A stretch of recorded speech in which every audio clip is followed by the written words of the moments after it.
Well, you see, my initial engagement was only with the Sharks, but I realized with what I've seen that the country can, or the Sharks girls can only grow when the rest of the country also grows. Okay. So you've met Helen and those girls, and so right now we have around 2,000 girls somehow actively or inactively playing rugby in Uganda. So we want more girls. We want to develop rugby all around the country, you know, on all different levels, and on the other side also make sure that we keep the girls in schools, keep them away from early marriages, from having children early, with a bit of counseling, you know, educating them on all different levels, so that in a couple of years time we have not only have 2,000 girls but maybe 10,000 or even more that play rugby, maybe on this level, but you know, where we're reaching out to all aspects of their life. And how does rugby fit alongside education at the moment? Do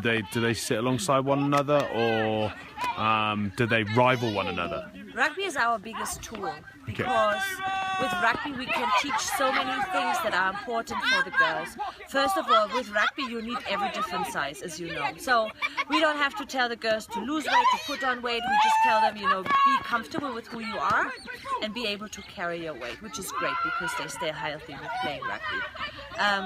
And then also all the other things that go along with playing in a team, you know, being there for one another, being on time, organizing things outside of rugby are all different aspects that nobody else seems to be teaching them. So there is no rivalry at all. It goes very well. And the program like you have here at the Sharks, which is obviously flourishing in numbers and so on like that, is that being mirrored in other areas of the country with other clubs that are similar? I would say so. We have a few people around the country that are very, very ambitious about women's rugby or rugby in general. The individual level I'm not that sure about because I spend most of my time here in Entebbe. Okay. But what I see, for example, in Kitgum and Gulu and other areas, what's happening around the country, I'm very positive that we are getting to the same level. And what's the target? There's obviously targets with regards to individual girls and like you say, sort of education and so on like that. And how does that fit in with rugby? Is there a performance target for the national team, for Entebbe Sharks, or does it all become part of a larger community program rather than necessarily a performance rugby program? I would like to have it both. I would like to very much also focus on performance, because this is what we ideally look at, you know, like people being able to play in the national team or girls playing in the national team. But again, it goes alongside with a community program, because we are still living in a country where rugby is not considered as a sport that women should be doing.